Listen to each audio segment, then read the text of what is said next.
कवि सम्मेलन देख देख के घर की शीला देवी को शेर व शायरी का बुखार चढ़ गया था। अब वो सीधे मुंह किसी को जवाब ही नहीं देती थी। उनके पति और उनका बेटा तो काम करने घर से बाहर चले जाते थे और उनकी शायरी झेलनी पड़ती थी बहू रेणु को। अब सास बोलती नहीं, अर्ज करती थी, संदूक पे रखी संदूक, संदूक में रखे झुमके, बहू झुमके निकाल के दे मेरे, कहाँ लगा रही है ठुमके। माँ जी, झुमके तो आपके निकाल दूंगी मैं, लेकिन आपके दिमाग से ये शायरी का भूत कैसे निकलेगा? छोटे लोग नहीं समझेंगे, शायरी है शौक बड़ा, तू अपने काम से काम रख, मेरे काम में मत टांग अड़ा। शौक अलग बात है, लेकिन हर चीज में अपना शौक डाल देने से जग हंसाई हो सकती है सासू माँ। अरे मैं हूँ एक नंबर कलाकार, कोई ऐसी वैसी बला नहीं, तुम घर के कामों में उलझी, समझोगी मेरी कला नहीं। ठीक है माँ जी, आप नहीं समझती तो कोई बात नहीं, लाओ मैं आपके झुमके ही निकाल कर दे देती हूँ। बहू सास के झुमके निकाल कर देती है और वहाँ से चली जाती है। शाम को बहू अपने पति से शिकायत करती है, सुनिए जी, आप माँ को कुछ समझाते क्यों नहीं? अरे क्या समझाना है माँ को? अरे अपनी शायरी थोड़ी कम करे ना। अरे तुमको उनकी शायरी से क्या दिक्कत है? अरे मुझे नहीं, पर पड़ोस में सब लोग हंसते हैं, कहते हैं बुढ़ापे में लोग सठिया जाते हैं, लेकिन शीला जी तो शायर हो गई हैं। अरे लोगों का काम है कहना, लोगों की बातों का क्या टेंशन लेना। अरे वाह, मैंने भी शेर कह दिया, वाह वाह वाह वाह। देख लो, तुमसे किसी ने कहा नहीं और तुम्हारे सामने कोई माँ की बुराई नहीं करता तो तुमको फर्क नहीं पड़ रहा। अरे तुम खामखा की बात का बतंगड़ बना रही हो। चलो चाय बना कर ले आओ मेरे लिए, साथ पियेंगे, कोई ढंग की बातें करेंगे। रेणु चाय बनाने लगती है। पहले वो अपने पति को चाय देती है, फिर सास को और आखिर में अपने ससुर को। लेकिन वो देखती है कि ससुर जी कुछ परेशान से हैं। क्या हुआ ससुर जी, कोई बात हो गई है क्या? अरे तेरी सास बात बात पे शायरी करती है।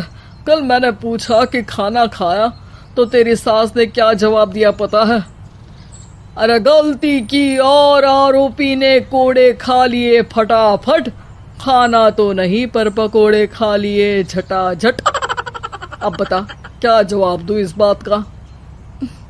वो तो सभी से शायरी में ही बात कर रही हैं, मुझे भी समझ में नहीं आता कि क्या करूं मैं। बेटा उसको उसी की भाषा में जवाब देना पड़ेगा।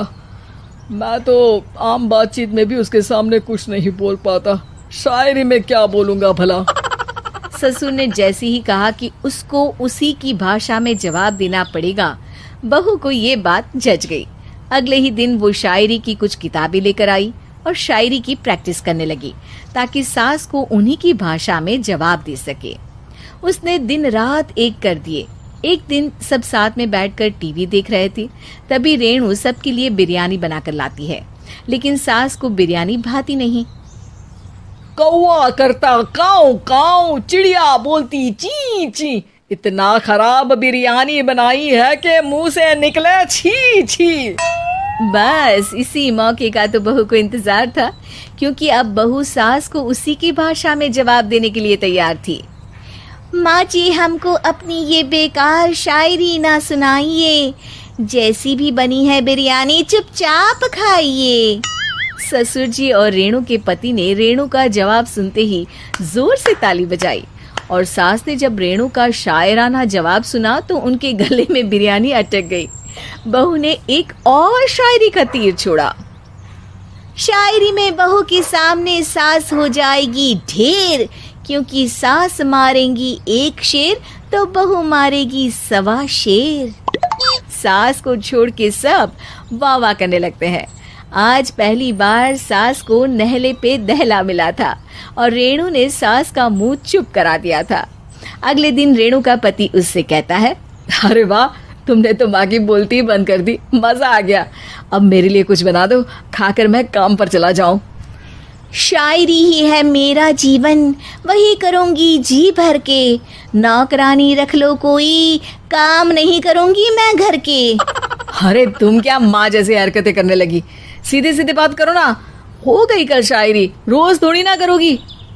शीशी भरी गुलाब की पत्थर पे फोड़ दो, जो मुझे शायरी से रोके उसके कान मरोड़ दो।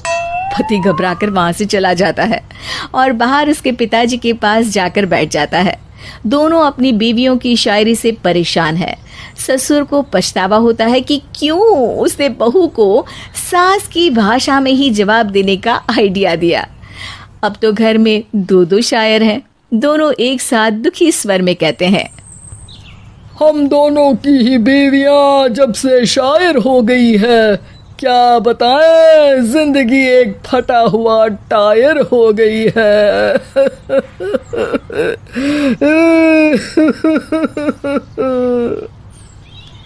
हम दोनों की ही बीवियां जब से शायर हो गई है, क्या बताए जिंदगी एक फटा हुआ टायर हो गई है।